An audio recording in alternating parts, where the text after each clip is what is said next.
You knew I would do a review on Scalar 2. I mean, come on, bruh. Traptendo. What is going on, guys? So Scalar 2 is out now and everybody can check it out. The link will be in the description box. I highly recommend, if you are a newcomer to this, that you download the demo and check it out and weigh in with your hot takes in the comment section, because I definitely want to hear from you guys. And I'm going to talk about some of the new features and some of the things that could be improved, because nothing's perfect, but damn, let's go ahead and check it out. So this is Scalar 2 in the flesh, and as you can see, the UI looks very similar to Scalar 1. But I want to talk about some of the new features that make Scalar 2 Scalar 2. So the first one being audio. We'll go ahead and try to detect some audio here. This is the loop I'm going to use. It's in G major, something I know much about. So here we go. It says this will replace your current detection, continue, and I'm going to hit yes. And not on the money there. So what it did was it went up a pitch and it went minor, so it went to a G sharp. So that's not what you want. I'm gonna go ahead and trash that for now and hope that they get that right, because that will be a really huge feature once it works, and that's what I really hope that it does. So the next thing I want to do here is just venture off and check out a couple other things. So if you're new, I'm going to go over here to detect MIDI. So if you're new and you play something, of course, on the keyboard, I'm going to go ahead and just keep it major here. F, E minor, D, you know, and you just want to play some stuff on here. So there you have it. You can record the stuff in here, and then you can start going through different scales. A lot of them related to the circle of fifths. A little bit more on that a little later. So you can also play it, of course, you know, it would just define basically what you're doing here. And just make sure that it's not recording anymore. And, you know, and these are all relative to basically to that particular scale I was playing. You know, mix Lydian. But anyway, so what I really do like about this now is that, let's go ahead and grab a G major. I'm going to type in G major. And this is what I really like about this now, is that you can type in the scale that you want to look up and then start defining stuff from there. And that's where Scalar kind of highlights its other features that are really great. So what I'm going to do here is I'm going to show you another feature on the UI, and that is vectoral. I'm going to make sure that is the proper size here, and we're going to dive in now. So we can addition, of course, and we also can change the sounds too as well. You can stay relatively inside of Scalar, and they have some pretty decent sounds here if you want to addition them. So I'm going to go ahead and go back to soft piano, because I know that's more of what everybody likes on here. Matter of fact, I'll go back to the felt piano. Now, you also have songs and stuff like that. You have tons and tons of pre-written progressions for you. So if you really are just thirsty for ideas, then you got that as well. But what I want to go ahead and do is start talking about the feature that is the really dope feature here. I'm going to go ahead and select the C minor scale here. It is going to load into the second slot. What I'm going to do here is mess with the performance mode. Now, with performance mode, you can addition it right now and hit this parameter. And once it's flashing, it means that it's performing. That's in performance mode. And from here, I'm going to go ahead and bind, which binding starts with B. And now that I have that feature binded, now we're going to hear the first thing. And that is, you have real feeling.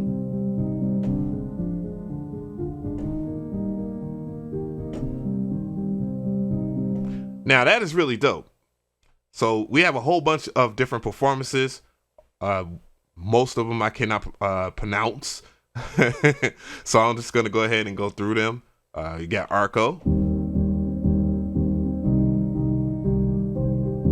And mind you that the BPM is at 120 BPM, so it does adjust in real time. So let me go ahead and show you over here in the DAW. Let's go down to 85. Now I'm back up to 120. So now that you see that, it's incredible. Like, you have different features too as well. You can slow it down just to make it seem like you're more professional by pressing like one button on the keyboard. And you also have other features too. Expression. You can do arpeggio. And one other thing that I want to highlight here is the key locking, which allows you to sound professional no matter what. So if I go and play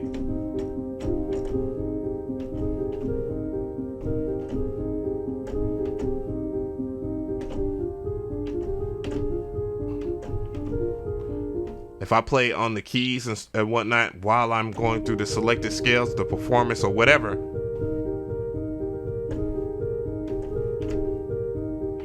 it works. I'm gonna go ahead and do that again so you can see where my hands are at. I'm gonna play these three keys right here and go up in the performance.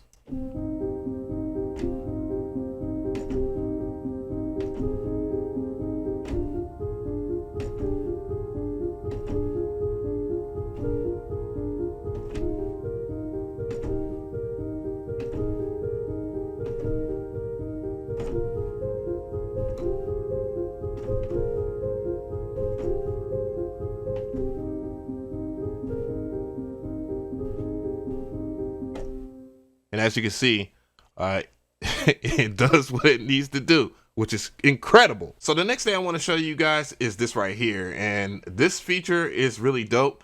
And this is very related to just going and dragging all your stuff down to here, to the third slot. And now you can edit stuff in.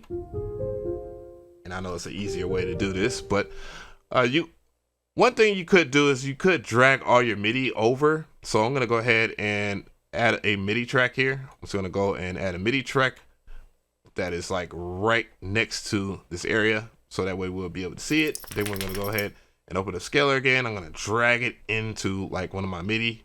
Boom. And now you can see that it has everything there, but that's not what you want. A lot of people talked about how awesome it would be if you could capture your MIDI. So what I'm gonna go ahead and do, since I already have this binded, I'm gonna hit MIDI capture, and it says now recording MIDI. So let's go ahead and do that.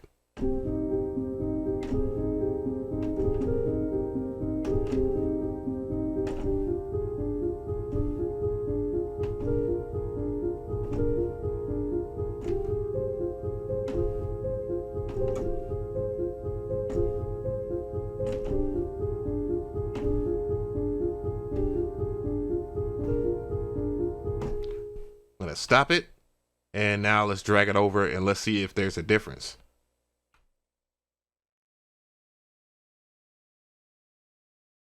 And yes, it's there. Holy crap.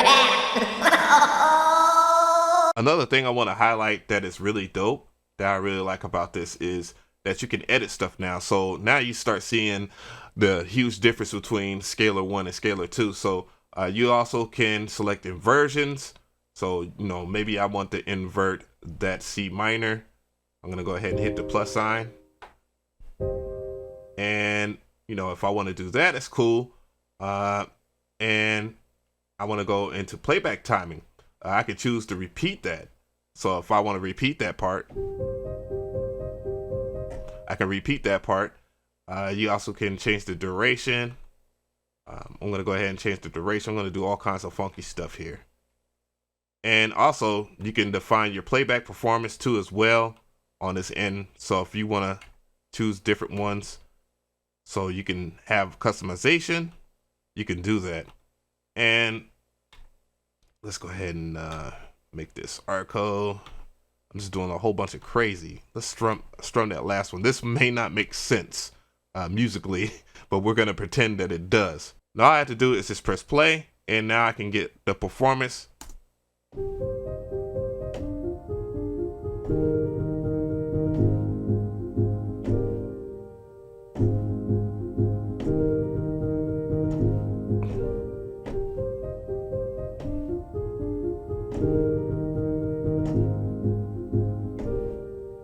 And yeah, you're good to go.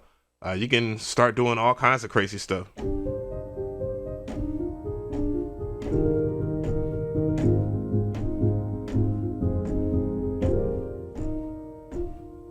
And I'm just pressing the same keys just to let you know that they are shifting.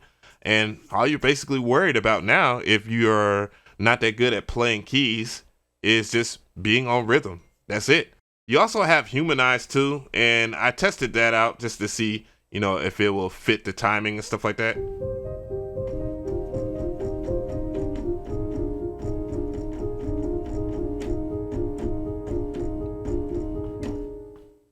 Wow. That is nuts. So basically, if you're not understanding, what I did here was I humanized the timing, and no matter how off rhythm I play, it's locking in. So let me go ahead and show you on the keys.